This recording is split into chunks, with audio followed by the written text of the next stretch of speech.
AI के time में हम सब ने लार्ज लैंग्वेज मॉडल्स यानी एलएलएम्स का नाम सुना है। ये वही मॉडल्स है जो एक बड़े टेक्स्ट डॉक्यूमेंट जैसे एक पीडीएफ फाइल हो गई, उसको समझकर उसके ऊपर सवाल जवाब कर सकते हैं। मतलब अगर आपने एक रिसर्च पेपर अपलोड किया और फिर पूछा इसका मेन समरी क्या है, या फिर आपने कोई और क्वेश्चन पूछा या आपने पूछा कि ऑथर का कॉन्क्लूजन क्या है, तो मॉडल आपको तुरंत एक रिलेवेंट आंसर दे देगा। और ये होता कैसे है? सिंपल है। लार्ज लैंग्वेज मॉडल्स क्या करते हैं कि वो टेक्स्ट को टोकन्स में तोड़ते हैं, फिर अपने अटेंशन लेयर्स के थ्रू उसका मीनिंग समझता है और फिर जनरेट करता है एक कोरियन टेक्स्ट रेस्पॉन्स।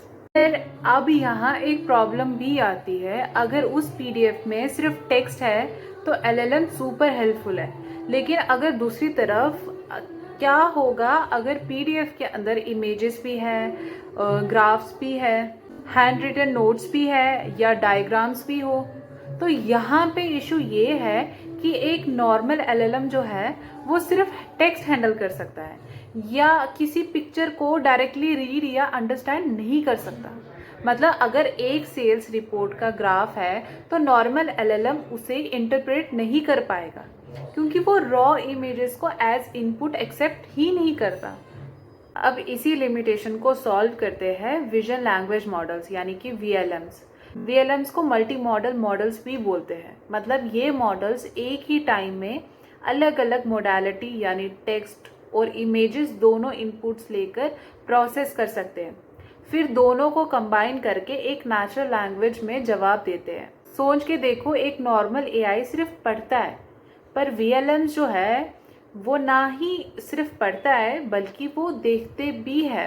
मतलब अब ये क्या क्या चीज़ें करता है? सबसे पहले है वीक्यूए यानी कि विजुअल क्वेश्चन आंसरिंग।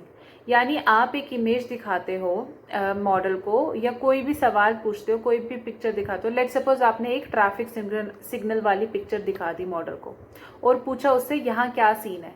फिर मॉडल समझेगा उसको और रेस्पॉन्स करेगा कि जैसे let suppose car red light पे है और वेट कर रही है।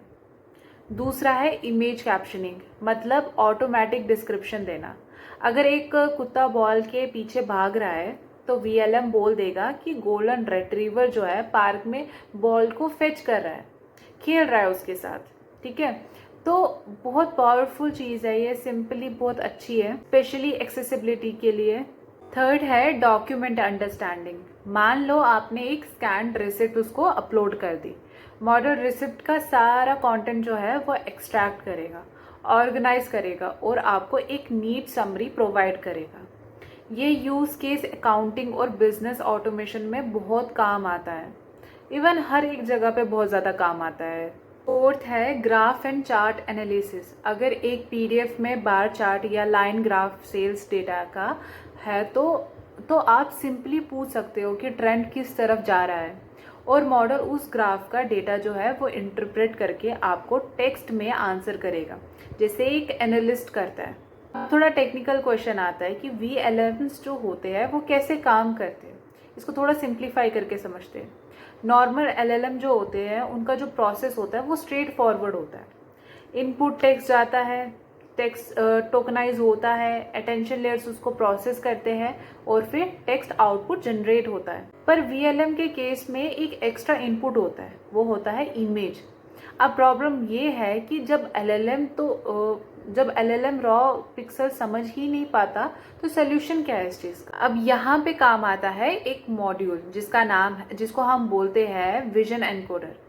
विजन एनकोडर जो है वो एक इमेज को पिक्सल्स के लेवल पर एनालाइज करता है और उसे कन्वर्ट करता है एक फीचर वेक्टर में।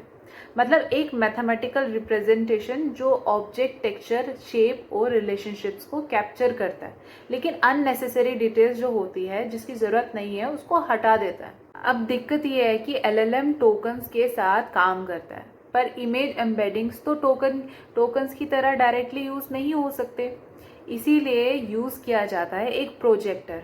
अब प्रोजेक्टर क्या करता है? वो इमेज एम्बेडिंग्स को एक टोकन लाइक फॉर्मेट में मैप करता है। अब हमारे पास दोनों है, टेक्स्ट टोकन्स भी है और इमेज टोकन्स भी है, दोनों एक ही लेटेंट स्पेस में अलाइंड है। ठीक है, तो ये टोकन्स फिर एक साथ एलएलएम के अटेंशन मैकेनिज्म से पास होते हैं, और रिजल्ट मिलता है हमको कि आपको एक कोरिहेंट और टेक्स्ट अवेयर टेक्स्ट आउटपुट मिलता है जो विजुअल और टेक्सचुअल दोनों इनपुट पे बेस्ड होता है। सुनने में बहुत अच्छा लग रहा है, परफेक्ट लग रहा है, पर ऐसा नहीं है। VLMs के साथ भी कुछ चैलेंजेस होते हैं, जिसमें सबसे पहला चैलेंज है टोकनाइजेशन बोटलनेक। मतलब टेक्स्ट को सब टोकन्स में तोड़ना ईजी है और एफिशिएंट भी है, लेकिन एक इमेज से जो टोकन जनरेट होते हैं वो बहुत ज़्यादा होते हैं। इसका मतलब इन्फ्रेंस जो होता है वो काफ़ी स्लो हो जाता है और मेमोरी यूसेज भी बहुत हाई होता है। दूसरा है हेलुसिनेशंस, बिल्कुल LLMs की तरह। VLMs भी जो है वो भी कभी कभी गलत प्रेडिक्शंस करते हैं। एग्जाम्पल, अगर उन्हें मेडिकल इमेजेस पर सफिशिएंट डेटा ट्रेनिंग नहीं मिली है तो वो एक्सरे या MRI गलत इंटरप्रेट कर सकते हैं। मतलब उनके जो आंसर्स है हमेशा ट्रस्ट करने लायक नहीं होते, तो ब्लाइंडली उन पर ट्रस्ट नहीं करना चाहिए। तीसरा है बायस इन ट्रेनिंग डेटा। VLMs को मोस्टली इंटरनेट स्क्रैप डेटा से ट्रेन किया जाता है। मतलब अगर ट्रेनिंग डेटा ज़्यादा वेस्टर्न सेंट्रिक है तो कोई एशियन या इंडियन कल्चर आर्टिफैक्ट उसके लिए कंफ्यूजिंग हो सकता है। इससे रिजल्ट क्या मिलेगा? बायस्ड या इनएक्यूरेट आउटपुट्स मिल सकते हो। इतना समझ लीजिए, LLMs जो है वो पढ़ते हैं और VLMs जो है वो पढ़ते भी है और देखते भी है। आज के टाइम में ये टेक्नोलॉजी यूज़ हो रही है accessibility apps, business document automation, medical imaging analysis और इवन सेल्फ ड्राइविंग सिस्टम्स में। और फ्यूचर में जैसे जैसे मल्टी मॉडल AI मॉडल्स और एडवांस होते जाएंगे, हम एक्सपेक्ट कर सकते हैं कि एक ऐसी AI जो रियल वर्ल्ड को ह्यूमन जैसे प्रिसीव और इंटरप्रेट कर सके। पर चिंता मत करिए, अभी तक दूर दूर तक ऐसा कुछ नहीं होने वाला। अभी तो बिल्कुल नहीं है। आगे पता नहीं कितने सालों बाद होगा, कितना टाइम लग जाएगा, कोई भरोसा नहीं। तो अभी आपको टेंशन लेने की ज़रूरत नहीं है। तो अगर आपको ये detailed breakdown of vision language models का आपको समझ में आया, ये कॉन्सेप्ट आपको अच्छे से, तो ये था एक detailed breakdown of vision language models. अगर आपको ये कॉन्सेप्ट समझने में अगर आपको ये कॉन्सेप्ट समझ आया तो वीडियो को ज़रूर लाइक कीजिएगा, शेयर कीजिएगा और चैनल को सब्सक्राइब करिएगा। और हाँ, कमेंट करना बिल्कुल भी मत भूलिएगा, अपना फीडबैक ज़रूर शेयर करिए।